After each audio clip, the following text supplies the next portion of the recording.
a great discovery that no one appreciates is not really a great discovery because science is a social enterprise. It's not just enough to do the work. You have to communicate it and help other people understand why it matters.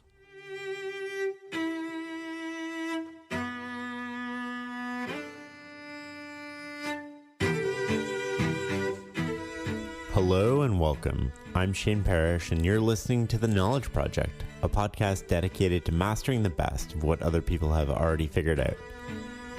I'm going to help you better understand yourself and the world around you by exploring the ideas, methods, and mental models from some of the most outstanding people in the world. Together, we'll extract the timeless lessons from their biggest successes as well as the hard times. The Knowledge Project is part of Farnham Street, a website dedicated to helping you think better and live better. Farnham Street puts together a free weekly newsletter that I think you'll love. It's called Brain Food, and it comes out every Sunday.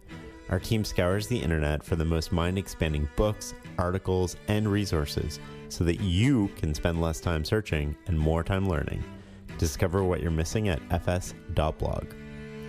Today I'm talking with Steven Strogatz, professor of applied mathematics at Cornell University. I wanted to talk with Steve after reading his most recent book, Infinite Powers, which explores how calculus unlocks the secrets of the universe. Together we'll explore how math helps us better understand the world and make better decisions, and as you'll see, Steve makes learning things fun and practical. Let's get started. It's time to listen and learn.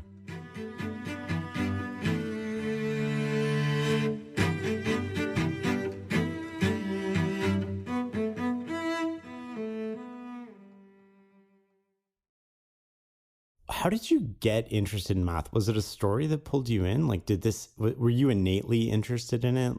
Was it something like a teacher? Like, how did this happen? I was interested in all of school, and I still am. I like all the different subjects. So math didn't stand out for me, I'd say really pretty much for most of my childhood. It was just one among many. But then I do remember one or two moments where it started to take special significance. One was I had two friends when I was about, we used to call it junior high school. So it was 7th and 8th grade. I must have been about 12 years old. Two other boys, and they were both good at math and vocabulary and geography and everything else. I used to like to compete with them. We would play chess against each other and other things. And at that age, just being better than your friend meant a lot to me. I don't know.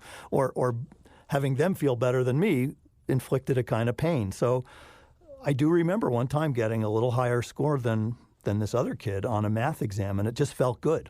So I'm not saying this is a noble reason to be interested in math, but it was just an early memory that it was very objective. You know, you could say, I'm better than you, and it actually meant something, which to a 13-year-old boy, that was important. But on a more elevated level, I'd say the real turning point was in would have been my sophomore year of high school. So by then I was about 14 or 15. And a teacher said something that took me aback. I had never heard any teacher say something like this. This was Mr. Johnson, who had a beard and had gone to MIT. And to me, he looked like what I imagined a brilliant, math professor might have looked like. He was sort of very serious, not a smiler. But fair. And he said that there was a certain geometry problem that he had never seen any student solve. Just offhandedly mentioned it to the whole class. And I thought that was interesting because I had always been able to do any geometry problem any teacher asked me. So he said, no one had ever solved this certain question. And then he also said that he didn't know how to solve the problem. And that was very surprising because I had never heard a teacher say that. He didn't know how to do the problem. So I started thinking about it. I could tell you the problem in case you're... Yeah, please do. It was a question about a triangle that sounded like many other geometry problems. It says, if the angle bisectors of a triangle are congruent, prove the triangle is isosceles. So what that means is angle bisectors, that would be a line that cuts through the angle. Picture a triangle like, say, standing there flat on the table with its point sticking up. If you divide the angle in half at the base, there are two of them down there. If they're divided in half by a line, and then that line meets the opposite side of the triangle, that's the angle bisector. And so if you have two of those crisscrossing and they're equally long, that's what congruent means, So two angle bisectors of equal length prove that the triangle is isosceles, meaning that those two angles at the base are actually the same angle, have the same number of degrees. And so it sounded like many other questions. There are similar questions if two perpendicular bisectors are congruent, or something called medians. All these questions are pretty easy to prove that you would get an isosceles triangle. But something about angle bisectors made the question very hard. And when I tried it, I couldn't do it. And that already caught my interest. And I worked on it a lot. I couldn't do it. I just spent a day or two on it. I still couldn't do it. And then days became weeks and weeks became months. And I think I spent about maybe 6 months on this question, trying things, getting stuck, trying other things, getting stuck. And sometimes it would come close to working out, but I could never get the argument to go all the way through. And my friends would get annoyed with me, like, come on, let's go to a movie. No, I feel like thinking about the angle bisectors. Or in French class, when we used to have this like a conjugation train where the teacher would give some verbs to conjugate, and you'd feel that it'd be going around the room, and you could feel it's going to be my turn soon. But I was still thinking about the angle bisector. So I was obsessed with it, and I didn't realize it at the time, but I was doing research where I was thinking about something for just the pure pleasure of trying to understand it. And ultimately, I got something that I thought was a proof. It was a boarding school. My teacher lived nearby, and I asked if I could come over to his house on a Sunday morning. I could still remember him there in his beard and his pajamas and his little kids running around in his house at breakfast. And he checked this proof line by line very slowly and, with his serious, stern face said, well, yes, that's a correct argument. Very good. And then he wrote a little note to the headmaster of the school, which meant a lot to me that, my teacher said something like, Stephen has real talent. So I don't know. It was definitely a pivotal moment. It's interesting, like what a difference a teacher can make. Yeah, of course. I mean, partly that he really set the bar very high, but also he was humble. He was strong enough to admit there was something he didn't know, and he may probably mention that in other years, and other students hadn't either risen to the challenge or weren't interested. Why would you do homework if you didn't have to? But something about it caught me, and he was a very inspirational teacher. And it's interesting, too, that he's not the Hollywood inspirational teacher. It wasn't like, such a loving, sweet guy, or certainly not interested in building your self-esteem. He was just all business. But there's a line in that movie about another great teacher, Stand and Deliver, about Jaime Escalante, who taught in East Los Angeles, who says in one critical scene in the movie, the students will rise to the level that the teacher expects. And so if the teacher expects something really hard, kids don't even know it's impossible. They'll try. I try to do that myself with some of my students. And what do you see? Does that prove out? Sometimes it does, especially younger ones. You can really, by the time they're seasoned, if they've been in college a few years, they start to know the game. But freshmen don't really know what college is going to be like. And so you can do mercilessly unreasonable things to the bright freshmen in math. And they will astonish you with what they can do. Yeah, we see that all the time. You didn't have an easy path in math, though. Was it first year university where you sort of got the worst grade you've ever gotten and you switched to physics, or was that, when was that? That is true. That was my first year. Well, that was that class. So I was just describing how our freshmen, the first year students, can do astonishing things. I was supposedly one of those students when I went to college. So they grouped a bunch of us together in like whiz kid linear algebra. And this was for all the kids who had done extremely well in calculus in high school. And it's sort of like you had a mark on your head. This is a future professional mathematician, or at least potential to be. And the other thing, though, is that professors know that kids who are good in math in high school, a lot of them are going to get, so to speak, weeded out. They don't really have the right stuff to be mathematicians of the future. Or at least that was the thinking at the time. It's a pretty nasty pedagogical philosophy, I must say. But they would throw all of us in with one of the worst teachers in the school. I don't know why they assigned him to us. I mean, this was a really pathetically terrible person for teaching. I mean, the first day of class, he came in and sort of slithered along the wall, didn't make eye contact with the students, very shy person, who didn't say, welcome to Princeton, welcome to the, this is going to be exciting, nothing. He just started with the definition of the key ideas at the beginning of linear algebra, the definition of a field, blah, blah, blah. Here are the axioms it satisfies. Anyway, extremely dry. And I couldn't understand what the heck was going on. And the textbook had no pictures. And as a visual thinker, I found that very problematic. I couldn't really understand what was happening. And weeks would go by. I could feel myself falling behind and not, my homework was getting worse and worse, grades. And I didn't know certain basic things like, well, try reading a different book, you idiot, or go ask for help from the teaching assistant. I didn't know. I had never done that stuff before, so it didn't occur to me. I thought I should be able to understand, and I was having trouble. And so I did end up getting a B-, which was a pretty low grade, and I wish I had your transcripts. Well, okay.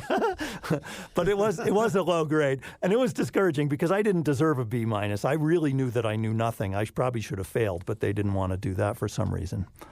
So it was a very demoralizing experience, and it made me think, wow, maybe I don't have the right stuff for this. Maybe math is different in college. I stuck with it for one more semester and took a second course in that same WizKid sequence, this time honors multivariable calculus. And I could feel the same thing was happening again in that second semester. I was on track for another lousy performance. Well, and meanwhile, I saw other kids doing fine. I mean, they were raising their hand. They seemed to know everything. So I, even in a relative sense, not just an absolute sense, I could see that I was weak compared to the people around me. And it was a formative experience because I think it's given me a lot of sympathy as a teacher. When I see students struggling, I don't always assume, that they're hopeless or they can't be rescued or they have no future. In my case, it has stuck in my craw now 40 years later. When I teach linear algebra, I realize it's not really that hard. You can do better than my old teacher did. Show some pictures, give some intuition, talk about how it's connected to the real world, tell some history. Bring it alive. Jesus, it's a really exciting subject. You don't have to suck all the blood out of it. So also the idea of being made to feel like a weed. You hear this idea of weeding out the people who have the right stuff from those that don't. I really don't accept that idea. People have a lot of potential, more than that kind of superficial analysis would lead you to think. So I could have easily been weeded out, except that I just loved the subject so much I stuck with it, even though I was always one of the weakest math majors in my cohort. I just loved it more than most. That's a fascinating story. It strikes me that math is something that we develop this mindset about for whatever reason, that we're just not mathematical, or math isn't my strong. And, this sort of happens around grade 4 or 5 or 6. Mm-hmm. And it sort of follows us. Is that a teaching thing? Why do most of us find math so boring and dry?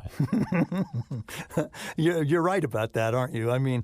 That is, if you just look around and ask your friends, the average person did not have a good experience in math class, although it tends to be a little more complicated than that. Most people will say, I did like math until, and then they'll tell you, until we got to fractions. Those were really confusing with the common denominators. Or I liked it until we got to algebra, and then it was all those X's and Y's instead of numbers, and I didn't really know what was going on. Or I even liked algebra, but then I lost it in geometry, or I hit the wall in calculus. So different people have these different places, but it seems it sort of happens to everybody at some point, or almost everybody. And so why? There's a few explanations. One is that the subject, the way it's traditionally taught, is made to seem like a tower. Each thing builds on the topic before it, and if you fall off at any stage, it's a long way down off the tower. It's a very linear architecture, whereas the reality is that math is a web, not a tower, that you can jump in at different points in the network of ideas and then find your way around from there. And so it's not really true. It's complicated. In some ways, it is sort of like a tower. The idea of algebra and variables and functions, and I know you know computer science, so you will know what I'm talking about here. Those are fundamental ideas. If you can't think abstractly about a variable rather than a concrete number, you're going to have trouble with a lot of math because that's a fundamental idea. So if you don't get that, Pre-calculus is going to be trouble. Algebra 2 is going to be trouble. So some things are indispensable. But there are other things which, okay, maybe you missed the idea of an asymptote. You can get on. You can still keep going without that.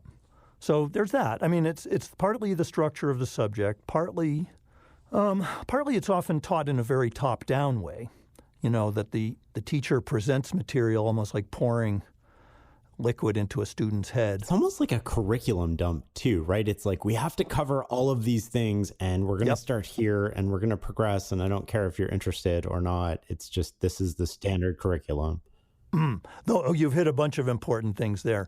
So one is the feeling that there's a lot to cover. I once heard a teacher say, don't try to cover the material, try to uncover it. Right? I mean, there's a lot to be discovered, a lot to be uncovered. To remove the fog, to remove the crusts of difficulty or misunderstanding. Reveal something rather than cover it.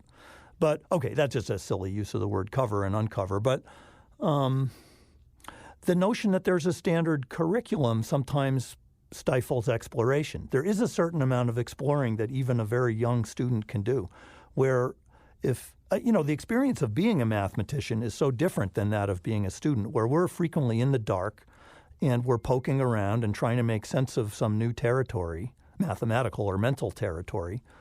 And you're an explorer. You're lost. You're in the jungle. How do you get out, or how do you make progress? And that's a very valuable skill in all aspects of life when there's uncertainty and sometimes fear, but excitement, exhilaration. The thrill of problem solving and inching your way forward applies to everything. And so we could be spending more time on that rather than here's an established body of techniques that you have to learn, and I'm going to dump it or pour it into your head. That's a very artificial picture of the mathematical enterprise. And why do we do it? I don't know. I mean, maybe there's all kinds of standardized testing. The teacher has to get through certain material to satisfy local authorities, or because tradition says this is what an educated person needs to know, and there's some truth to that. So I don't know. I mean, I don't have an easy solution to this, but times I've taught courses with this more exploratory mode where there was no place we had to get to. We just had to do the process in an honest way. I mean, the way a real mathematician would do it. Students love that. Math is not boring then. Math is, that's creative. Oh, yeah. I would love that. Yeah. Well, we do that. I mean, I teach a course called Math Explorations with students who are required to take a math course before they graduate, and they dread it. They don't, these are the people who are the real dead enders, like they're putting this off until their last year of college. But they, and they have to get out. They have to go through it to graduate. Then once I teach it this way with them doing explorations together, activities, working in groups and thinking and sharing ideas. Can you give me some examples of like the stuff that you cover? Oh, yeah, sure. So here's one. We're used to a standard kind of geometry, but there are other geometries. Here's an example. Suppose we're in New York City or some other city that has a grid of streets. So if I say, how far is my location from some other location, you could say it in terms of miles or kilometers as the crow flies, but that's not very relevant if you're driving on the grid. You might be more likely to say you have to go 3 blocks north and 8 blocks west or something like that. So you would give units of blocks as measured on the grid. Now that's an interesting kind of geometry. If you define the distance between 2 points in a plane as being the number of units north-south plus the number of units east-west, right? You can define a distance like that. It's not the Euclidean distance. It's not the standard one because you're not allowed to take diagonal paths in this geometry. You can only go on the grid. Now, if you ask someone a question like, what does a circle look like in this geometry? That's an interesting question. In other words, what's the set of all points 3 blocks away from a given point? So try to picture that in your head. You could go 3 blocks north, or you could go 2 blocks north and 1 over, either east or west, or you could go 1 up and 2 over. And if you can picture what those points look like, I don't know, are you picturing it? I'm trying to, yeah. Yeah, do you want to draw? Do you have a piece of paper in front of you or anything? Or maybe you have it in your head? I have it in my head. Okay, you want to say? Or should I not make you do No, that? no.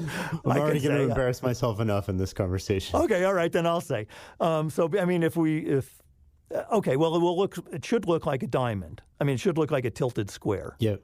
Okay, so when my students discovered that, one person started screaming. She was saying, "That's wrong. That can't be right. That's crazy." So I said, "What's the problem?" She said, "A circle is round. This thing has points. I mean, this has corners. This doesn't look round." So I said, "Well, who says it should be round? Just because the Euclidean circle is round in traditional geometry, this is a new world. We're making new rules. It doesn't have to. Who says it has to look round? It doesn't look round." So, and then you can do more. You could say, "What is pi? Calculate pi in this geometry." Now, that takes you back to fundamentals again. Well, what is pi? I mean, some people have memorized, 3.14159 like that, but that's just memorizing. That's not thinking. Thinking would be, what does pi actually mean? It means the ratio of the circumference of a circle to the diameter of a circle. And so with this diamond shape, you have to now think, if I measure the circumference... Assume nobody knows anything, including myself. So circumference is the area around the circle, and the diameter is the width of the circle? That's right. Exactly. Good. Right. So the circumference would be just that. It's the distance you would travel if you moved around the circle, the total distance following the circle around on its rim. And exactly, the diameter is the widest distance across the circle. So, again, you have to try to calculate that or see what it would be for my little example with the circle of radius 3 in this funny geometry.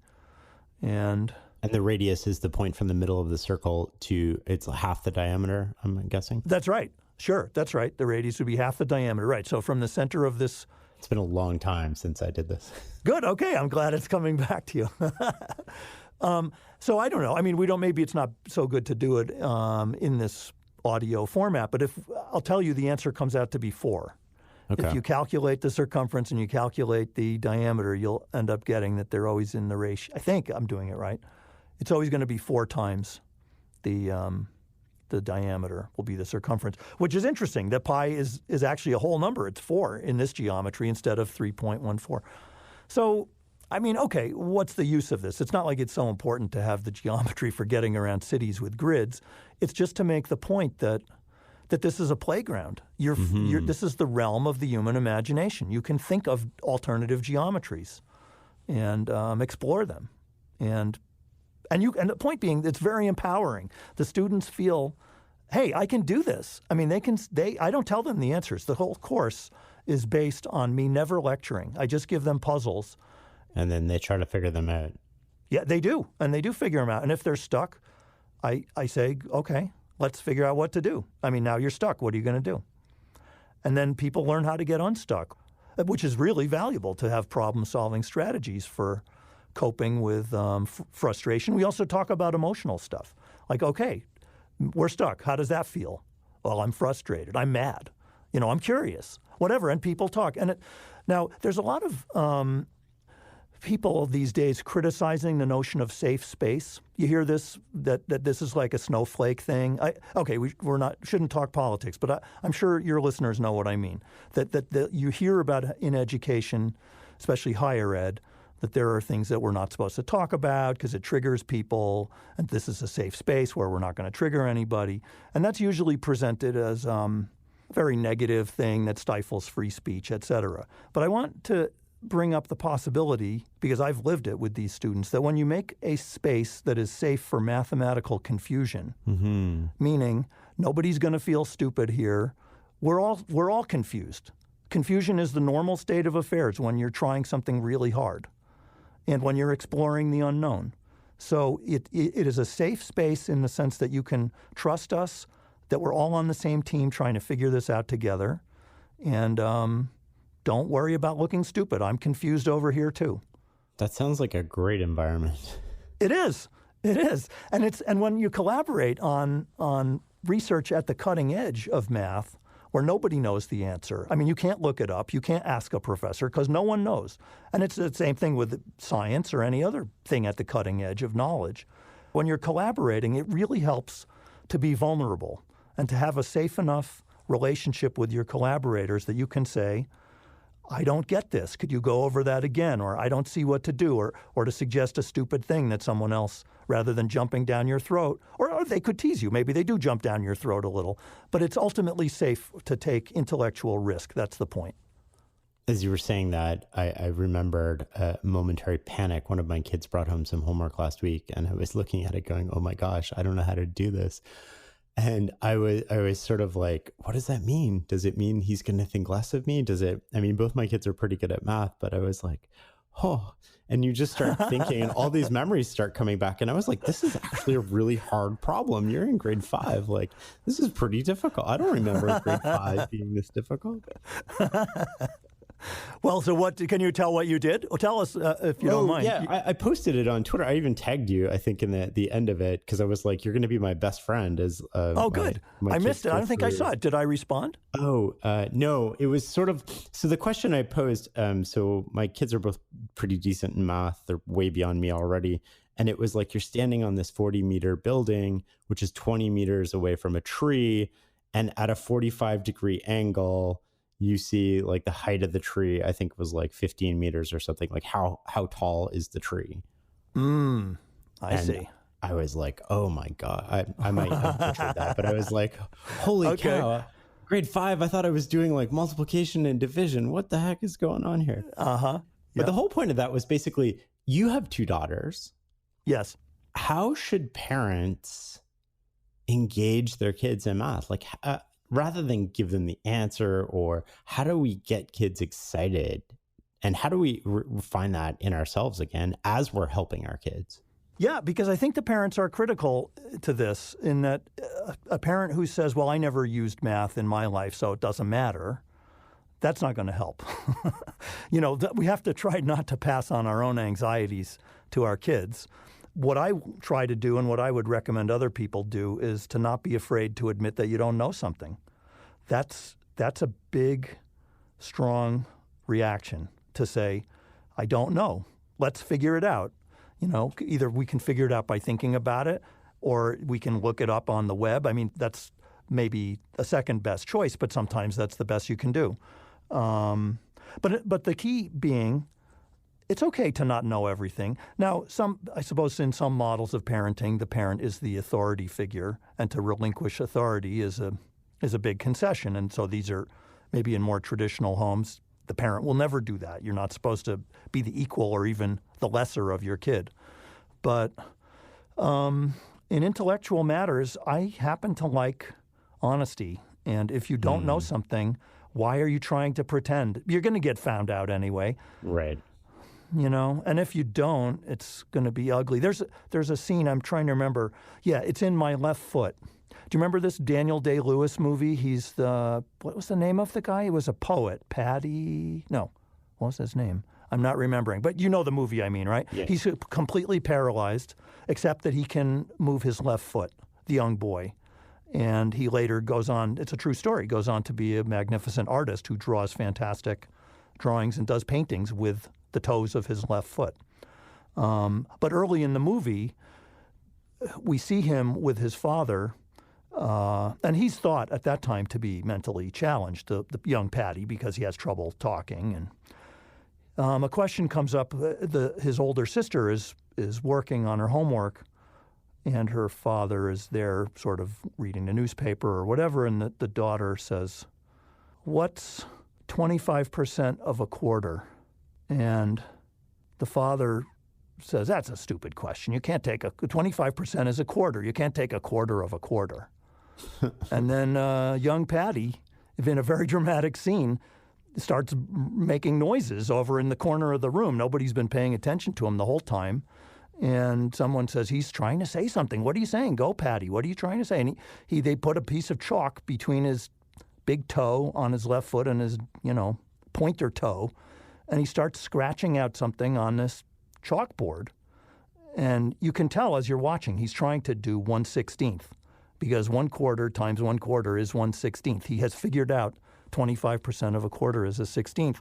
But it's pretty hard to draw the 1 and the slash and the 16 with his foot. And it's sort of a sad scene, because You can find it on YouTube. The father says, he's an idiot, just ignore him, because they can't figure out what he's drawing. But he's giving the right answer. Anyway, the point being that this father, who didn't know how to do the problem, could have stifled all discussion in the family, except that Patty broke through. So I looked this up. I looked up the question my grade 5 came home with, and it's a telescope is set up on the roof of an office building so that the lens is 50 meters above the street. Okay. A scientist notices that when he looks out the telescope at a 45-degree angle to the horizon, he sees the top of a nearby tree that is along the same street. On his walk to work, the scientist measures that the foot of the tree is 10 meters along the street from the entrance of the building. What is the height of the tree, assuming that the tree has grown straight up? Wow. All right, I'm drawing a little picture here. 50 tall. It's not obvious. Momentary of panic. I was like, I don't know, but we can figure this out, I'm sure. Yeah. And we ended up doing a lot of YouTube and figured out, I think, how to solve it. But wow.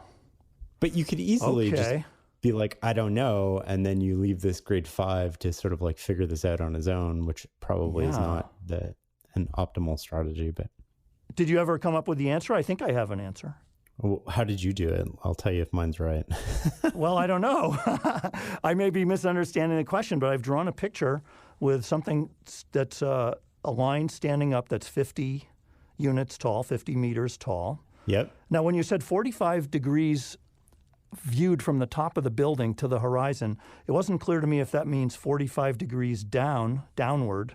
No, 45 up, sorry, yeah. 45 upward from the horizon? Yeah. That's one heck of a tall tree. Yep. Okay, so let's see. All right, so 45 going up, that wasn't what I had drawn.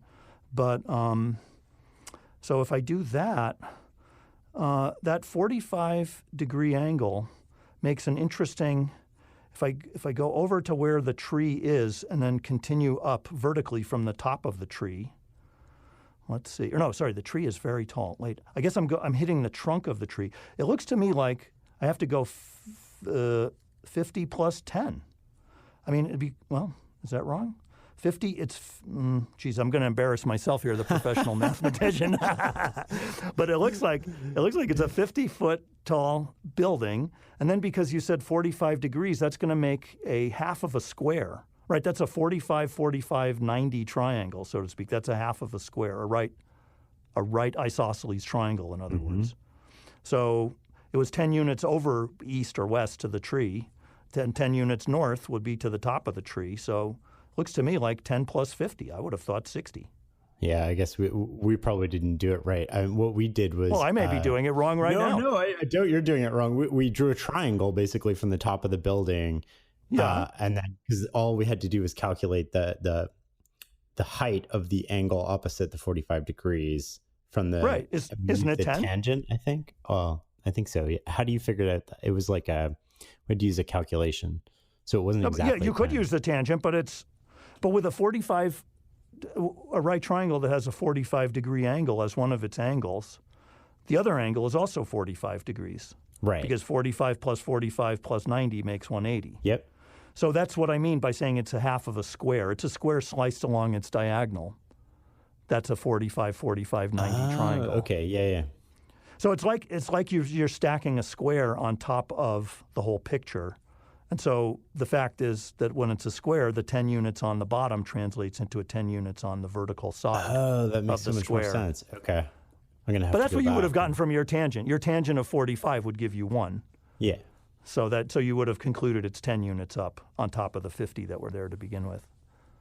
So yeah, I think 60. But okay, well, look, it's not usually good to do to do math over a podcast. Yeah. What are the other things that parents can do to help their kids with math? And by help, I mean encourage curiosity. And for you, it was probably fairly natural with your daughters. But for many of us, people have the same reaction I probably do. And my kids come home, I'm like, oh no, today's homework day. What sort of like YouTube videos am I going to have to look up when he goes to bed tonight so that I can answer questions in the morning? Well, one thing, I suppose a parent could directly try to help him or herself first. Yeah. If the parent started to like math and felt more secure, that would be a big help. So when I wrote back in I guess it was 2010, I think that's when it was. 2010, I was asked by the op-ed page editor of the New York Times to write a series about math for that kind of reader, for just the educated sort of person who's curious about a wide range of things who would be reading the Times. And so that was the proposition. Do 15 weeks of math in the New York Times, starting from preschool, like the idea of numbers, up to as far as you can go, to graduate school or beyond. And make it understandable, make it fun. And so it was a fantastic challenge. I really enjoyed that. That later grew into the book, The Joy of X. But it was always written with the parents in mind. It was meant for adults. And so there's a lot of references to things that only adults would know about literature or philosophy or sports or history or whatever. And yet I find that these columns tend to get used a lot in schools because they do cover the standard curriculum all the way through grad school. But especially a lot of elementary school and middle school and high school. Anyway, so I think, parents could try reading those columns. They're free if you have the Times subscription, or you can get the first 10 of them free. Or you could also there's so many things on YouTube now. You mentioned YouTube, and there are a lot of good resources. There are just excellent. It's like a golden era of math communication. There's someone named 3 Blue 1 Brown. At least that's his handle on YouTube, who makes really great videos about everything. Just at a more pedestrian level, there's Khan Academy, where you can learn all kinds of things. He's very good. It's like his vision is bringing education to the world at no cost. And to a large extent, I think he sort of succeeds. He's really very good. But there are others, a person named Mathologer. It's interesting because now the best teachers have unlimited reach. They do. Right? The internet has enabled, like before, it used to be that you would get the, if you're lucky, you would get the best math teacher in your community. Mm-hmm. And now you can access, by and large, the best math teachers in the world. Yep. That's how it's done. And the kids are already doing it. So I had occasion recently to meet a 7-year-old boy whose mother said he was very excited. She's actually a professor at my school at Cornell. And the mother said that her son, who is 7, that he was very excited to find out that a mathematician whose books he reads for fun actually teaches at the same school as his mom. Awesome. And could he come meet me? So I was talking to this little boy, and there's actually a clip of that, my encounter with him, because I didn't know anything about him. I just thought I was going to shake his hand and, who knows what, assign a book for him or something. But he's got all kinds of math he wants to show me. And so I thought this could be fun. So I told his mother, take a little video of us, turn your phone on, and just let's see, maybe he'll want to watch this video afterward. Anyway, she records it, and we're talking for about 40 minutes, where it begins with the boy, whose name is Zamir. Zamir shows me, at first I don't know what is he trying to do. He's just telling me to do some games on the calculator. Then I realize he's making a thing called a magic square. So just to remind people, if they've ever heard of a magic square or played with one, this is a 3x3 square of numbers. A traditional magic square, you put in the numbers 1, 2, 3, up to 9, such that every row adds up to 15, and every column adds up to 15, and every diagonal adds up to 15. There's a way of putting those 9 numbers, 1 through 9, in the, arrange them in the square so that every row, every column, and every diagonal adds up to 15. That's an ancient idea. That's a magic square. What this boy, Zamir, had figured out how to do was something similar, except that every row, column, and diagonal multiplied to the same number rather than added. If you multiplied the 3 numbers, you'd always get the same number. So he's explaining to me how he figured this out, and I thought, this is pretty good. This kid is 7. This is amazing. But then he says to me, after about 10 minutes, it also works with natural logarithms. So, and this is all captured on tape. You can see it on YouTube, me and Zamir talking. And you'll see my eyes pop out of my head because I think, wait a second, what is this? This kid knows natural logarithms at 7. And pretty soon he says, yeah, and it works with imaginary numbers too. And, Oh, that's incredible. We got onto this because you were asking what can parents do. Zamir had already, I guess the thing was that Zamir and other little kids are very aware of what's out there in the world of the internet.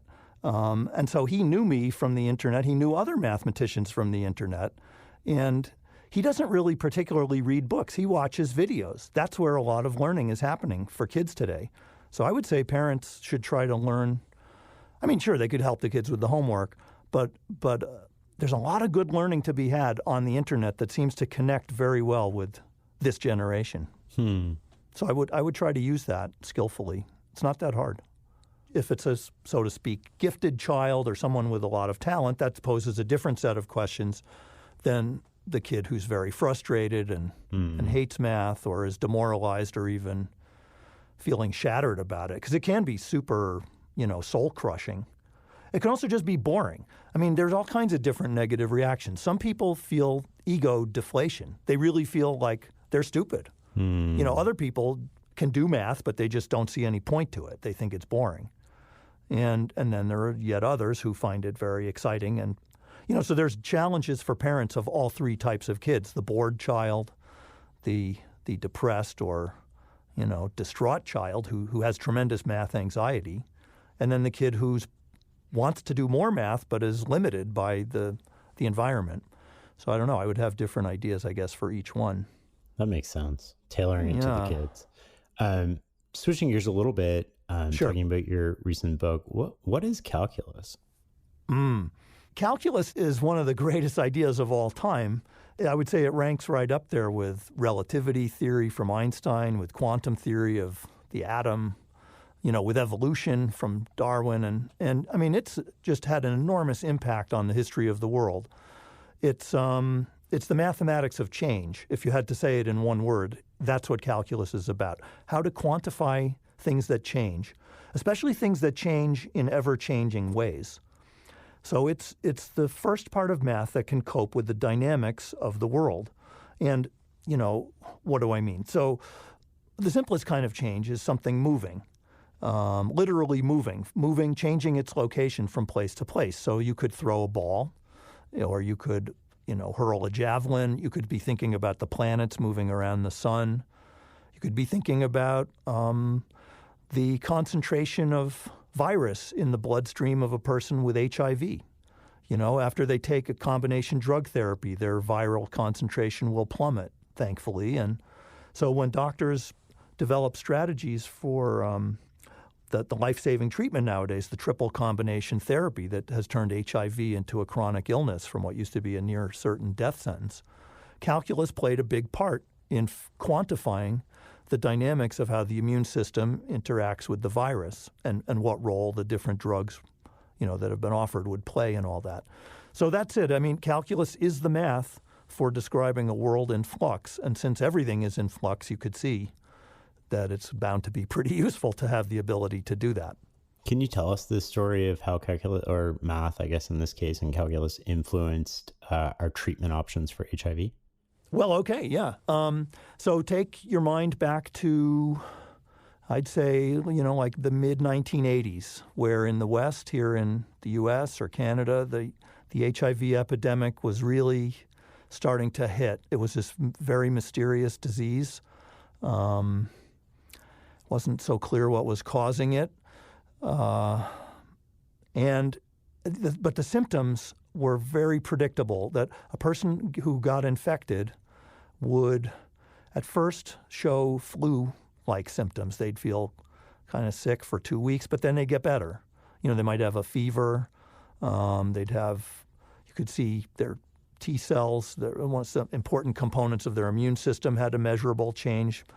You could detect some virus in the blood, but they'd get over it, And so after 2 weeks, it seems like the person was sort of better, and then years could go by without any particular symptoms except for this strange low level of T cells, these crucial components in the immune system. It seemed to be that the T cells were being depleted somehow by the presence of the virus, but otherwise people weren't that sick. But then after maybe 10 years, suddenly a tremendous crash would seem to happen, and they would become terribly sick, and that's when HIV would become AIDS, at which point all kinds of nasty opportunistic infections would set in, weird kinds of pneumonia that you wouldn't normally see, weird cancers that were very uncommon. And then, at that point, the person would only have a very short time to live, maybe a year or two. So the mystery, what was thought to hold a clue to what might be going on was this bizarre asymptomatic period of 10 years. What's going on in the body for those 10 years when the person has HIV, but they don't seem very sick? Is it the case, for instance, that HIV is hibernating during those 10 years, that it's just somehow lying dormant in the body waiting to come out and become full-blown AIDS? If you believe that's the picture, and certainly some viruses do that, people who have been infected with different types of herpes viruses, let's say, will know that they can have long periods with no symptoms in between outbreaks. So we do know, and chicken pox is a similar thing where people don't get shingles until they're much older after they had chicken pox as a little kid. Right. So you can have tremendously long dormant periods of viruses not doing anything in the body. So if you think that's what's happening with HIV, then that would mean if you had any drugs to treat it, you shouldn't use them at the beginning when a person is infected. You should wait until the symptoms start showing after 10 years, because you don't want the person to develop resistance to the few available drugs, this being back in 1985 or so. So that was the way HIV used to be treated, that they really wouldn't do much until full-blown AIDS, and then it turned out the available drugs didn't help. But all of this changed around 1994 when a new wonder drug called protease inhibitor became available. And the trouble, even though with that, is that just one drug, people would always develop resistance to any drug you gave them, and HIV would come back. So where math comes into the story is that in the mid-90s, Dr. David Ho, an AIDS researcher, and a mathematician, Alan Perelson, worked together with a team of other researchers to figure out what these protease inhibitors were actually doing with HIV, how are they working. And they showed that after taking one of these drugs, that the levels of virus in the blood would drop exponentially fast. It would really plummet. And what was so important about that is that by making measurements on the rate of this exponential drop, Perelson and Ho were able to show that the body was producing about 1 billion virus particles every day. HIV was making an enormous amount of new virus, and the immune system was clearing it out and flushing it out of the body just as fast as it was being made. So it was a completely different picture.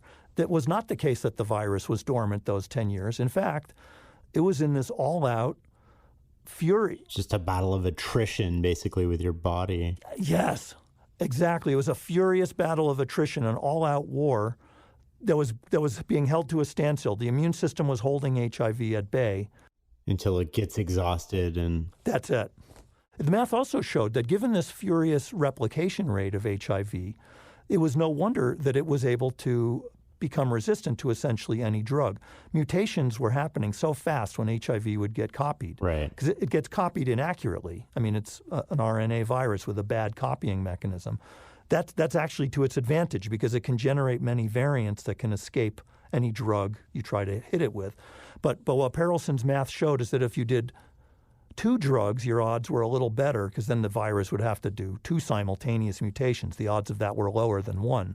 But 3 drugs would be the sweet spot where the odds were so low that HIV could mutate 3 simultaneous ways that you could basically keep it at bay for a long time. And that's now the modern regimen, the 3-drug therapy. So math was key in understanding that. It certainly didn't solve the problem on its own. You needed the immunologist and the doctors too, and of course the pharmaceutical companies. But with all of them working together, calculus was a key supporting player in helping change the way we look at HIV and certainly how we treat it. And our effectiveness at that. And it also played a role in GPS. Can you explain that one? Or it's the fundamental role in GPS, I think. Well, that's right. Sure. Anytime we use our GPS gadgets to find our way to a strange destination or sometimes even to find our way home when we're lost after going far away, the GPS is a wonder of calculus. It's got so many different aspects of calculus built into it. And the the way that it acquires signals from the satellites overhead, the way that the satellites and the whole system estimates distances by doing a complicated mathematical calculation. It has to look at distances to 3 or 4 different satellites overhead. There's also really what the GPS system does is it doesn't directly measure distances. It measures time and converts those into distances. So the time is the time it takes for a signal to go from the satellite to your GPS receiver, given that it's traveling at the speed of light, because it's an electromagnetic wave, this signal. It's going to move at the speed of light. And so you have to time very precisely how long it takes for the signal to get to your receiver from the time it was emitted by the satellite overhead. Now, what's really tricky about all that is that the satellites need to keep extremely accurate time. They have onboard atomic clocks in them, the most accurate timepieces we know of, that are based on principles of quantum theory, which itself is built on calculus as its math, its infrastructure. But more than that, when the satellites are moving so fast overhead, they're actually going fast enough that Einstein's theory of relativity applies to them in a significant way. And the clocks on board those moving satellites run at a different rate from the clocks on the ground. In other words, time changes. Time doesn't move at the same rate. It sounds unbelievable. I mean, Einstein thought of this idea about a little more than 100 years ago. Time actually changes if you're moving. It can speed up or slow down. Can you explain that for me? Well, God. It's not an easy thing to explain. Okay, I mean, we'd really have to go into a bit of relativity theory, but it is a consequence of relativity that time can change in 2 ways. It can actually slow down when you're moving fast. It can also speed up when you're in a weaker gravitational field. Okay. So, and when these satellites, because they're farther from the center of the Earth, are in a weaker gravitational field slightly than we are on the ground. So these are minuscule effects. We're never aware of them in our ordinary life. But these GPS satellites are so accurate that in their atomic clock timekeeping that they can actually, and they do all the time, effectively confirm Einstein's relativity predictions. In this sense, if we didn't build in the Einsteinian corrections to timekeeping, the whole GPS system would fall apart in about 20 minutes. It wouldn't be able to keep accurate time. So, okay, it's a big, long walk I've just taken here to give it to you. But, I mean, there's a lot more to this. But suffice it to say the GPS has a lot of calculus and advanced physics built into it. And we don't give it a thought. We're just trying to get home at night. Well, let's see if I understood this correctly. So I plug my phone into my car, turn on Apple CarPlay, get directions. It's triangulating between 3 or 4 different satellites, and the satellites sync up their atomic clocks, and then it's triangulating between how long it gets from each of those satellites to my phone, and then based on that, it can triangulate where I am. Did I? Yep, you got it perfectly. Because those clocks on those satellites are very accurately maintained, and the military keeps extremely careful measurements of where the satellites are. So they have to know exactly where those satellites are and also, what time it is on board the satellites. And so as you say, now they're all at somewhat different distances from your car, from your receiver. And so, yes, you get to measure, as you say, triangulate. You get to measure several distances, 3 or 4 distances to all those different satellites. And knowing those 4 distances, knowing where those satellites are, that places you uniquely on the Earth. Not only that, it also places your velocity. I mean, so GPS can tell you how fast you're moving as well as where you are in 3 dimensions. How does it tell you how fast you're moving? Just based on where you were and where you are at the next? Okay. That's it, right. So it can measure your position a nanosecond later or whatever, a small unit of time later, and all those 4 distances have changed slightly. So that's, of course, one of the key ideas of calculus, figuring out a rate of change, what we call a derivative. That's an example, that the rate of change of your position when a short time interval elapses, that's a quintessential calculus calculation. What are the other terms that we would use around rates of change? Well, in economics, people are always using the word marginal. So if they say the marginal utility, how much extra pleasure or utility do you get from something for the next dollar that you spend? Or what's your marginal return on an investment? You invest $1 more, how much bang do you get for that buck? So those are rates of change, the rate of change of return with respect to investment. That would be an example, and that's a common sense thing. You don't want to, at some point, the marginal returns start going down, so it's not worth it to put in that extra dollar of investment. So we use that idea a lot there, but certainly in physics, we talk about speed. That's a rate of change of position with respect to time. We have acceleration. That's the rate of change of velocity. But even something as simple as a paycheck, when I say I'm making $6 an hour, well, let's not say that. Talk about minimum wage. Let's say we're making, $15 an hour is what they're talking about now. Like everyone should be able to make that. If you had a decent wage, that's still a rate of change, right? It's dollars per hour. Anything where you say per is a rate. Exchange rates, how many marks per dollar or how many pounds per dollar. Those are rates. You mentioned economics. I'm curious as to why physics math is so accurate and economics math is so wildly inaccurate. Is that because the mathematical models don't apply as well? Or, to what extent does biology give us a better model for economics than physics? Lots of great ideas in that question. Well, the short answer would be that physics is a lot simpler than economics. When you measure the moon, it doesn't mind. It doesn't react. It's just an inanimate thing. The laws governing inanimate bodies are just a lot simpler and more easily quantified than the laws governing populations or individual people. So the task of the social sciences is extremely hard. They get to feed back on the system that's measuring them. It's also their ethical issues. You can't do experiments as easily, or sometimes you can't do them at all on people or on populations of people. It's much harder to do controlled experiments. You try to pin down some variables and they just pop up somewhere else. So if you think about the history of science, which sciences were solved first, or where did we make progress?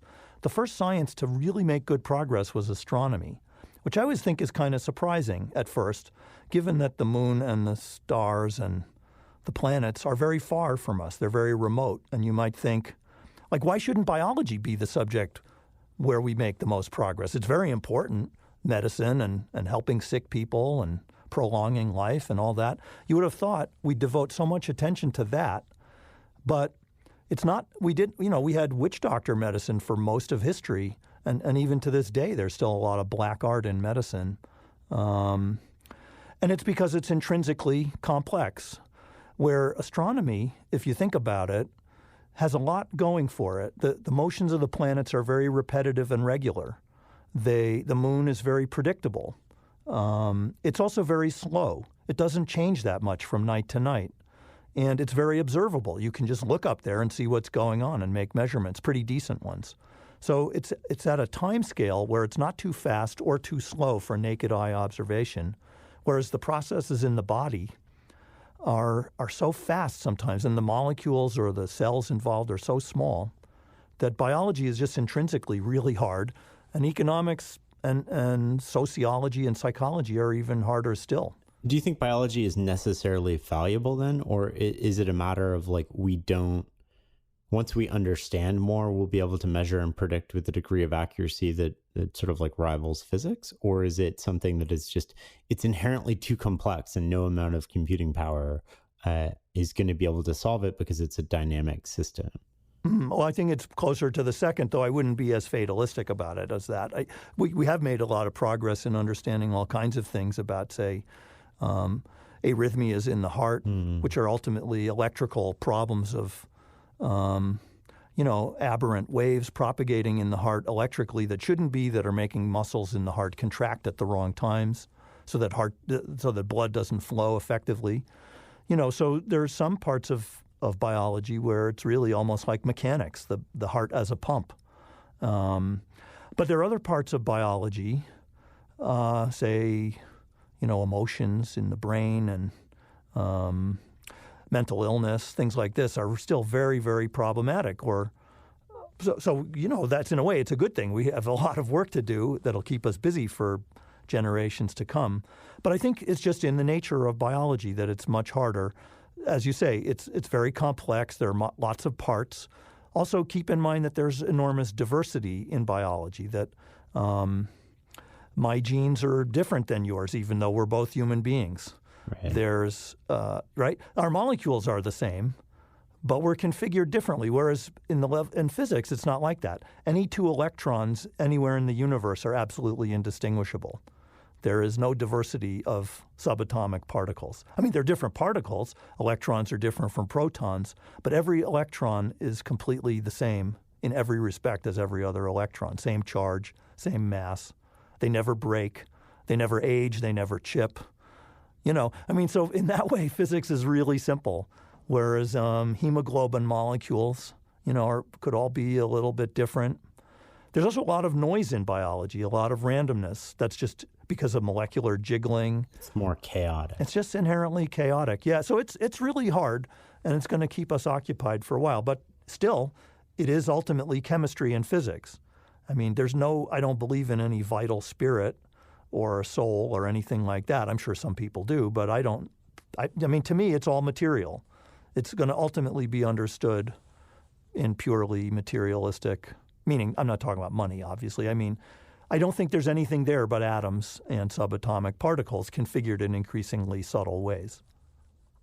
And correct me if I'm wrong, you're more interested just intellectually in sort of the orderly side of nature than the chaotic side, correct? I would say that's true, yeah. My interest has always been in how does order emerge from chaos. So I do find chaos interesting as a starting point, but whereas some people revel in the chaos, I like self-organization. I like systems that spontaneously show astonishing feats of collective behavior, where they somehow get their act together on their own with no commander, no outside force telling them how to behave. Because I think that's, we see that all around us. We see, I assume life evolved spontaneously, consistent with this position I'm giving that it's all materialism. I think that's one of the great mysteries. How do you get life from non-life without a creator? How it must somehow be, in my worldview, that the laws of nature and the right conditions will lead to life emerging from chemistry. But understanding the origin of life is one of our great scientific mysteries people are working on. It's not hopeless, but we don't have the answer just yet. Where does morality come into self-organizing? Yeah, morality. Well, good thorny question there. A traditional view would be, I suppose, that cultures and religious traditions and our parents they help us learn right from wrong, and morality is something that's passed along through culture. But from a different point of view, it might be an outgrowth of biology. What do you mean? Okay, yeah, well, so I'm thinking of a series of experiments that were done, if you could call them experiments, that were computer tournaments run by a political scientist named Robert Axelrod out of University of Michigan.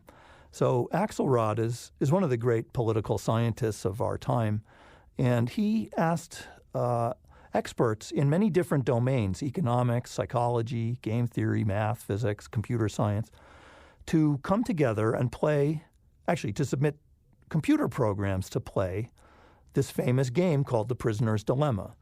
I suspect many of your listeners will know The Prisoner's Dilemma, but I'll just remind people. The Prisoner's Dilemma is a model for thinking about lots of situations that occur in real life, where you and someone else have basically two decisions. Are you going to play nicely with each other, and are you going to sort of cooperate? The scenario that is always talked about is you and your friend are both being held by the police, accused of having committed a crime. Okay, so the name comes from this 1950s era scenario of the two guys are being questioned separately by the police, and they're each in their own room, and the police say, look, we've got lots of evidence on both of you guys. We know you committed that burglary together. If you will just confess, we'll go easy on you, and we'll go hard on your partner. We'll put him away for a long time, and you'll get off easy. But you just got to let's go. You have to confess. And of course, they're saying the same thing to the other guy. And the question is, are you going to rat out your friend, which is considered not cooperating? So the word is used in a strange way in game theory. You're cooperating with the police, but you're not cooperating with your friend by being a rat. And it's relative to your friend that we're talking about. So that's the question. It's in each player's interest. I'll think of these as players playing a game now. It's in each prisoner's interest to rat out his friend. But if both of them rat out each other, then the police have a very easy case, and it's bad for both guys. They'll end up going away for a pretty long time. In the normal setup, the person who doesn't cooperate, if one rats out the other and one keeps quiet, the guy who kept quiet goes away for a very long time. So that's the worst outcome, is to be a sucker, where you keep quiet and your friend, cheats on you. So anyway, the point being that this prisoner's dilemma is this interesting, complicated scenario where it's in everyone's narrow self-interest to be mean and not cooperate. To defect. To defect is the jargon. Exactly. To defect is the jargon used in the field. If you defect on your co-player, your partner. But that assumes like a one iteration game, right? Yeah, that's right. So in the thinking where we're only going to play once and I'll never see you again, then it's always it's presented as the rational thing to just be a tough guy and defect on your partner. And both players think that way. And why it's considered a dilemma is that if we would both just cooperate with each other, it would be good for both of us. Right. But the problem is if we both have this mindset, it's always tempting, to then say, well, maybe just this one time I'll take advantage because there's so much reward to be had by doing that. So anyway, back to Axelrod, he set up, it's been a real paradox, like how to play Prisoner's Dilemma. If you imagine playing the game repeatedly, if I'm going to see you again and again, maybe then there's more chance for cooperation to evolve between us, because although in the short term I might benefit from screwing you, you could always screw me back. And, maybe if we just sort of develop trust, this could be good for both of us over the long haul. So why we're talking about this is you asked me earlier about morality, and I found Axelrod's experiments very illuminating in this respect, that what he found when he ran these tournaments of all these programs playing against each other, he found that the programs that tended to do well in the tournament had 4 properties in common. And he summarized these 4 properties by saying that first, they were nice, which he defined as meaning they never were the first one to defect. If they were playing another program, they would always begin by cooperating on the first move. And then if the other program cooperated back, they would continue to cooperate because they were nice programs. They would never defect first. So they could set up these long strings of cooperation with other players and both do really well. So being nice was principle number 1. That actually works well in an environment where there's a lot of players of equal strength, equal power, playing against you in this vicious prisoner's dilemma game. And what's so interesting is nobody's being nice for moral reasons. These are egoists, okay? These are classic Adam Smith, self-interested, I'm doing what's good for me players. They're not trying to be nice. They're not altruists for any moral reason. They're just trying to do what's good for them. But it turns out being nice is good for them if they're in an environment where there's a lot of other players equally strong, who can inflict as much harm on them as they can on the other player. Right. So that's principle 1, be nice. Principle 2 that was found out, and I'm not talking again here about any kind of moral philosophy. This is just what worked in the tournament. Be nice, but be forgiving. If the other player cheats on you sometimes, well, don't just retaliate forever. You got to let bygones be bygones after a while. So it's good to be nice and forgiving, but it's also not good to be a patsy. You should be retaliatory. You have to inflict punishment. If someone has abused you for no reason, that is, they gave an unprovoked defection on you, then you have to hit back. So be nice, be forgiving, be retaliatory, and finally, be clear. The programs which were too confusing and too subtle and too brainiac, like there were some programs that tried to make a statistical model of what the opponent was doing. Right. But then they become unpredictable, I would imagine, in some sense. That's right. They're so inscrutable. They're so unpredictable that you don't know what they're going to do. And it's almost like you're playing them anew each time you play, so you might as well defect on them because you don't know. You can't figure them out. You can't build up a relationship. So be nice and clear, forgiving and retaliatory. And that's what emerges as a way to thrive in this environment. And what's so interesting about that is that this is a culture that has evolved around the world many times. This is eye for an eye and a tooth for a tooth. Mm-hmm. This is Old Testament morality. And computers discovered it on their own. This was not programmed into them. This is just what worked. So it becomes our system because of biology and how we evolution. Basically, it's natural selection in a sense. People who employ that strategy are more likely to spread their genes. Well, okay. I mean, the argument would be if you play this kind of style, Axelrod actually did do an evolutionary version of the tournament where programs that did well got to reproduce more copies of themselves. Right. So just like you described. And so then he looked over many generations, how did the population evolve? And he found that it sort of evolved toward players that played this style called tit for tat, which is they always cooperated on the first move. They're really simple programs. In fact, it was the shortest computer program submitted, only 4 lines of code. Right. On the first move, cooperate, and on every subsequent move, do whatever the opponent did on the previous move.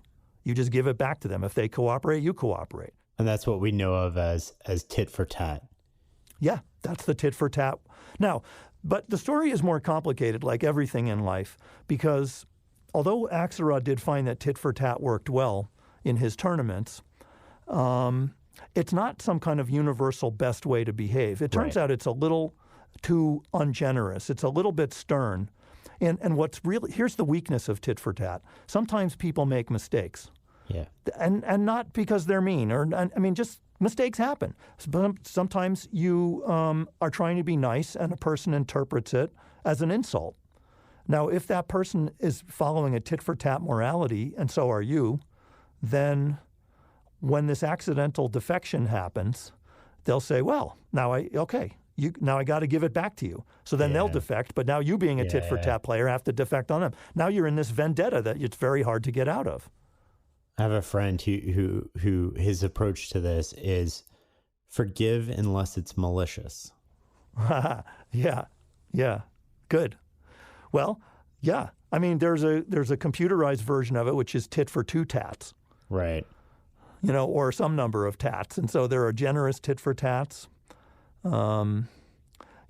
Anyway, it's an ongoing story in game theory. This is a branch of game theory that people call evolutionary game theory. But just to not get too lost in the weeds, the point was it starts to give the contours of a story in which morality can evolve from self-interested individuals playing against each other. Now, is that really what happens in evolution? That remains to be seen. There are some examples of it in evolution, like when animals that hunt, say picture, lions, the female lions out on a hunt, it can be dangerous to try to go after a big, scary wildebeest.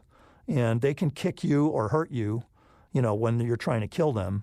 So maybe it's better to let the other lions get a little ahead of me and I'll just kind of bring up the rear. You could be a free rider. And it's tempting. That is, all the lions are kind of playing a type of prisoner's dilemma with each other where it's tempting to cheat on the rest of the, what would it be called, a herd? No, that's not what it's called. What is it with the lions? A pride. A pride. Okay, but anyway, so there are instances in biology where something like a prisoner's dilemma is happening. But anyway, so I don't know how much it really tells us about morality, but it's an interesting story. It may tell us something. Well, let's talk a little bit about decision-making in terms of mathematics is a hyper-competitive world, I would imagine. You're an advisor to students, you're part of, there's publishing papers, there's sort of like credit and attribution. How do you think about this with your grad students? How do you advise them? How do you help them make decisions?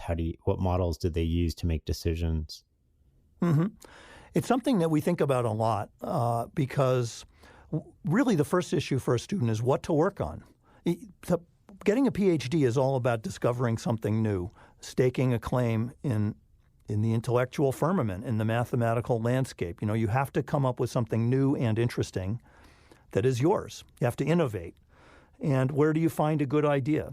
Because everyone's trying to do the same thing. And these are also smart, ambitious people too. So one of the things that comes up a lot is that the first few ideas that you'll try, they might seem promising, but then at some point the going gets rough. It's hard to make progress. Maybe you don't have the technical tools to solve the problem, even though you're fascinated by it. Or for whatever reason, it's not turning out as interesting as you originally hoped. And then there becomes I know sometimes on your show you like to talk about like sunk cost and other fallacies. Mm-hmm. You know, here's a student has spent a lot of effort on something. Yeah. They've put in the cost, right? Should they keep banging their head on that same problem? Or is it now time to give up? Like, you know, when is it time to quit? Yeah, talk to me about that. Well, it's a very hard decision because you've spent a lot of effort. You've grown attached to a certain question. If you quit on it, you may feel like, well, that was all a waste. But on the other hand, if you keep banging your head and not making progress, then there's an opportunity cost. You could have been thinking about something else, and maybe you would have made progress on that new thing. So and since you don't know how it's going to turn out, because this is an issue of genuine discovery and uncertainty, it's not clear what to do. Does contrast also come into it too? Like contrast? Yeah. Are you trying to think of, there's other students working on this, but they may not be as clever as I am. So are you trying to like also ascertain what is the thing that I like doing that other people are not doing? Or mm-hmm. I'm thinking about this in the sense of, you know, if you take somebody who is really intelligent and you apply yourself to maybe not the hardest problem, but the second hardest problem, you might have a better chance of ascertaining your PhD. Does that make sense? Mm-hmm. Totally makes sense, right. So problem selection is such an art form, you know, that you sometimes it's better to go, as you say, after the second hardest problem. So maybe the gold ring, you know, is premature. We have to build up to it. So there are people who try for the hardest thing and they never succeed because they're going for pie in the sky all the time. There's also, you sort of hinted at it, the idea of comparative advantage. What is it that I bring or my student brings that might give us an edge that other people don't have? Or, you know, so there are all these different things to think about.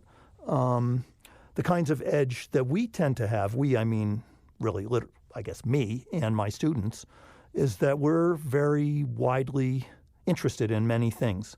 Some mathematicians are narrow and deep. Deep is our highest compliment, actually, in math. That person is deep. That work is deep. That theorem is deep. That's the standard of excellence, but not really for me. I mean, whether it's just because I'm not capable of it, I don't know. But I kind of like shallow and broad.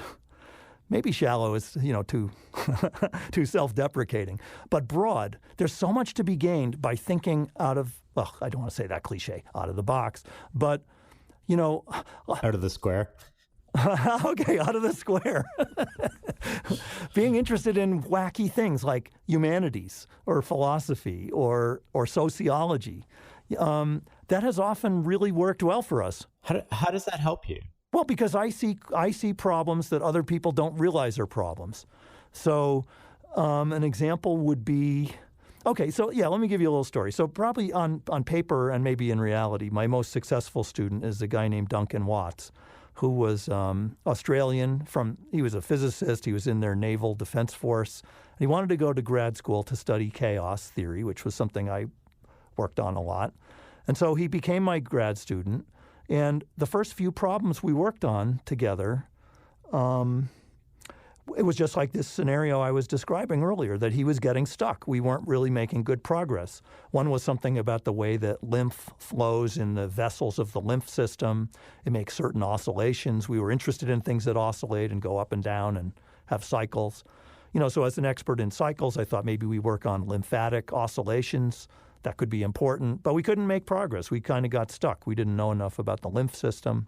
So then we had to do what I think of as strategic quitting, that we have to decide it's time to cut our losses. This is not going anywhere. Let's do something else. So we did. We stopped, and we quit. What the thing your college or high school coach tells you, don't be a quitter. Yes, I say do be a quitter. Sometimes you have to quit when it's not panning out. But then don't just give up. You have to come up with something else. So we kept thinking of things to do. And finally, in desperation, we started to work on a problem about crickets. Now, crickets, chirp. Crickets chirp. They make a rhythmic chirping sound at night. And in Ithaca, New York, here where I live, where Cornell is, we have a species of cricket called the snowy tree cricket that they chorus in unison. They all chirp together in these vast choruses so that they make this enormous sound at night in the fall or in the summer. And that's a fantastic kind of synchronization where these are not very clever creatures, but they somehow can harmonize and all chirp in unison. And biologists have wondered, how can they do that? And it's partly interesting because the crickets are interesting, but partly because a lot of things in biology synchronize, like the cells in our heart that tell our heart when to beat, our pacemaker cells get in sync, brain cells get in sync when we're having epileptic seizures, so we would like to understand how to stop that. Anyway, so crickets are one instance of synchronization, and we thought they might be a tractable one to do experiments on because they live right here in Ithaca, and we could capture them and do experiments on them and maybe figure out how they are able to synchronize in their chirping. Anyway, so while Duncan was working on that, he made this interesting creative leap. His father had said something to him once. This was back in the 1990s. Have you ever heard that you're only 6 handshakes from the President of the United States or from anyone else on Earth? And this idea, of course, everybody has heard of this 6 degrees of separation idea. But Duncan put this together with what he was trying to think about with the crickets, that they're out there in these orchards. He wondered which cricket can hear which other cricket. Like, are they all connected just maybe to the nearest ones to them, or are they listening to the whole field, or are they somehow connected in this network that's reminiscent of, like what if they're all just a few handshakes away from each other in terms of who hears who? So he put these two things together, this thought from sociology about social networks, and this is well before Facebook or anything else. What is the basic mathematics of things that are you could think of as networks where every node in the network is just a few hops or just a few handshakes away from every other node? What would a network have to be like to have that property if it's really true that the planet Earth, the social network of the planet, has this property? And what would that tell us about how crickets can synchronize and how other systems networked in this way could behave? So I'm bringing this up because look at how weird this whole thing is. Yeah. We're talking about crickets. We're suddenly talking about 6 degrees of separation, which comes from a movie and a play by that title, which originally came from a social psychology experiment. Nobody in the math department is thinking about that kind of crazy stuff. I'm interested in pop culture. I'm interested in science. And so I think about weird things, and sometimes there are really important and relatively easy problems just waiting for a mathematician to look on it. It's because you're applying sort of mental models from other disciplines to the one you're looking at? I guess so, yeah. It's different mental models, knowing what questions arise in what fields, what things have long been problematic. Like, the sociologists will tell you the social network problem of 6 degrees of separation was solved in the 1960s. They thought that problem was done. And maybe from their point of view it was. But from a mathematician's point of view, it was certainly not done. I mean, it seemed to me we don't have the foggiest idea mathematically which networks would have this small world property. I say small world because of, the old idea you meet someone on a plane and you start talking to them and you realize you know someone who knows someone, who knows their cousin or something. So this phenomenon of it being a small world, it's right under our noses, yet it's not understood mathematically. We don't really know why is it so small. So there's a math problem there. And recognizing what is right under everybody's noses, but seeing something wonderful in it, seeing something mysterious in it, that's a kind of skill. And that's the skill that I'm very interested in trying to develop in my students and that I've been able to leverage in my own career over and over again. I want to come back to strategic quitting just for a second. That sounds more like an art than a science. There's a lot of things that come into it, I mean, you have to decide how frustrated you feel, how much time you have left. Like for a grad student, there's often real-world questions. Maybe I have a family. I need to graduate. I need to get a job so I get really paid properly.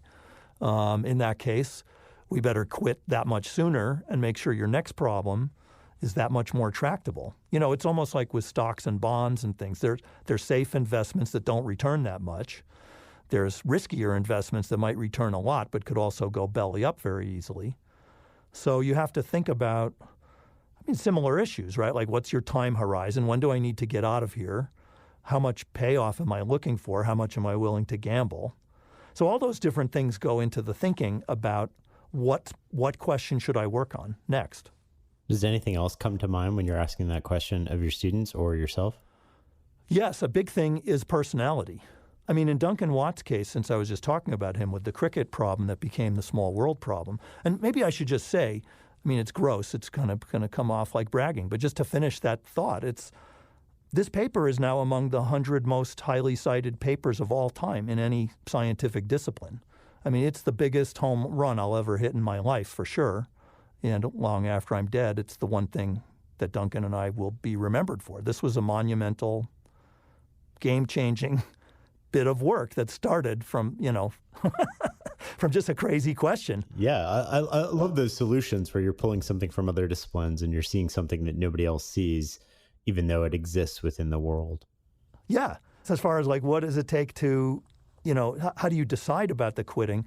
I knew something about Duncan's personality, which was that before I had even really gotten to know him, I had observed a picture of him on his office door of him hanging by his fingertips, literally, on a cliff 100 meters above the sea in Australia, a place called Point Perpendicular. He's a rock climber, and he's a little bit of a crazy person. He's also physically very, very impressive. He looks like a Green Beret, like someone that could kill you if he wanted to. And he's the kind of guy who hangs off of precipices by his fingertips and does it for fun. So it seemed to me like with that student, we could work on something extremely risky and extremely exciting, and he would not be afraid, and he would find a way to make it work. He wasn't the technically best mathematician. He's still not. There were other kids that were more math Olympiad caliber who could solve any textbook problem you gave them. Duncan wasn't like that, but he could muscle his way to a solution. It wouldn't be elegant, but he could get it done. And he was fearless. And so we worked in this area that, I had to tell him at the beginning, look, I know nothing about social networks. That's going to use a part of math called graph theory, which I'm not an expert in. If we were talking about crickets and oscillations, I know about that, but I don't know about networks. And actually, nobody really knows. So we're going to be way out of our comfort zone here. We might embarrass ourselves. And so we were very secretive about what we were doing. We didn't tell people. We worked on it for maybe a year or two. And, we had nothing to show for it for that whole time. But the hope was that it could be really big when it finally came out, if we got lucky. And it turned out we did. To what extent does that raw skill matter in comparison to what other attributes do you see in students that make them successful? Well, raw skill certainly has its place.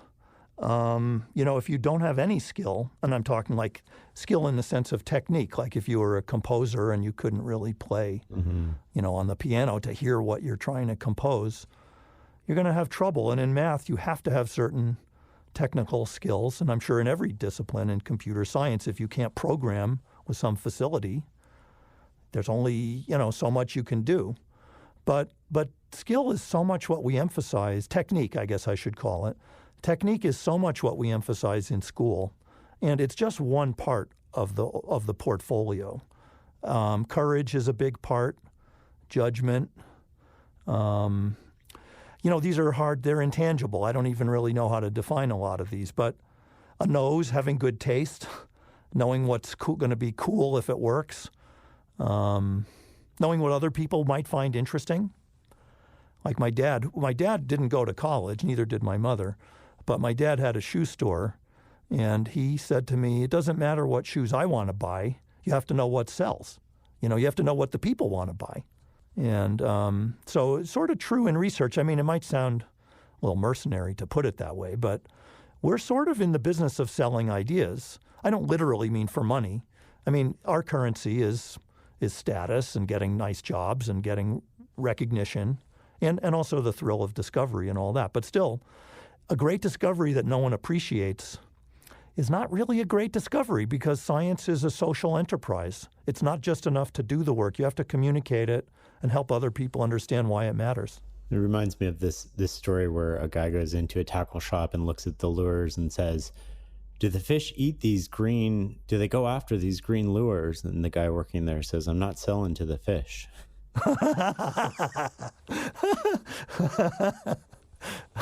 Well, that's funny. That's good. I mean, I wonder about that story. What do you I mean, that's sort of not really right, is it? Because if the fish don't bite, you're not going back to that store. Well, I think it sort of goes back to that organized morality and this sort of one-off. Are we playing a multiplayer game, or are we playing a one-time game? And it was interesting. I was traveling with my kids this summer, and we sort of went to this tourist trap, and we ordered a bottle of water without even thinking, and it was €8. And I was like, oh, well, let's work through this problem. And we were sitting there at the table. Like, I was like, we just got, we just learned something here. Like, let's pay attention to it and try to get the kids to learn a little bit. And I'm like, well, what would the difference be if this restaurant was full of local people? Do you think that they would do that? No. Okay, so if it's full of tourists, how can they do that? Well, because they probably will never be back. And so you can get away with this, not saying it's right. There's no sort of moral judgment on my part here, or wrong. But you can get away with it. Whereas if you were serving to an audience that is not a tourist place or a customer base, you can't sort of get away with that type of behavior, because you would go out of business, because people just wouldn't come back.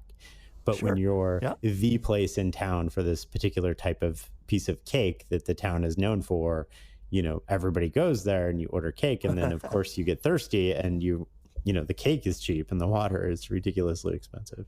No, it's a good example, a real world example of what we're talking about. That there's the one-shot businesses and there's long-term relationship kinds of businesses. Yeah, and they will tend to evolve different strategies. It's understandable. What's really fascinating to me is, like, so often we know we're in a long-term relationship with somebody, and we'll convince ourselves that we'll make it up to them if we take advantage of them, right? So if you think of 4 permutations of relationship, there's win-win, win-lose, lose-lose, lose-win. But if we map that to biology, only one of those survives across time, right? Which is the relationship has to be win-win. But I find a lot of people, I'm going to take a little bit of advantage of you right now, not too much, but I'll make it up to you later. And then we never sort of we always know what it feels like to be on the lose side of that relationship, and it never sort of like happens that it sort of equalizes or gets made up. Or so even if you think you're playing a multi-iteration game, we often make these trade-offs, I think, in our head, where it's like, oh, I'll make this up to you in the future, and then we are inaccurate at that sort of scorekeeping, if you will. And I think that's so often how a lot of our relationships at work become after we leave work. I mean, I've noticed a trend with a lot of people I know, colleagues who retire, and then they go from having sort of all of these friends to not really having many friends, right? So their friends came from their position, or sort of at work anyway, their friends came from their position, in part because they had all these trade-offs that they sort of realized later that they, achieved success maybe in a way that was mutually exclusive from relationships of meaning. Very interesting. There were actually, in a primitive way, computer programs that tried a similar thing in this Axelrod tournament after he announced to the community what the results of the first one were, that it was, at the time, good to be nice and forgiving. And then you would think many players, I mean, it was a much bigger tournament the second time, many more entrants, and you would think a lot of them would submit tit for tat now that they learned how well it did. They didn't, though. Everybody thought they were cleverer than that, and they would submit things that were, they thought, basically could do pretty well against tit for tat by occasionally taking advantage of it. Just rarely, just like testing it, or test the other program. And then if there was too much retaliation, they'd back off and go back to being nice. And it turned out that little variant, that kind of mutation, if you will, was a really deleterious mutation, because it led to exactly what you're talking about. It would lead to a breakdown of trust that had been delicately established before then, and it was very hard to get it back. Yeah, especially in human systems, right? Because you can appear to trust somebody, but not actually trust them. So Yes. you can sort of trick them in a way that maybe the simulations in the computer can't do. That's right. Which is sort of makes everything a little bit more complicated, but also really more interesting from a sense of you should go positive and go first always. And my friend's principle of sort of forgiving unless it's malicious seems like a really good life strategy. Yeah, it is. It sounds like this is a nice friend to have. Generally a sweet soul. Yeah, definitely. Listen, Steve, this has been a fascinating conversation. I've really enjoyed talking to you. Oh, thanks a lot, Shane. It was a pleasure to be with you. You can find show notes on this episode as well as every other episode at fs.blog/podcast. If you find this episode valuable, share it on social media and leave a review. To support the podcast, go to fs.blog/membership and join our learning community. You'll get hand-edited transcripts of all the podcasts and so much more. Thank you for listening.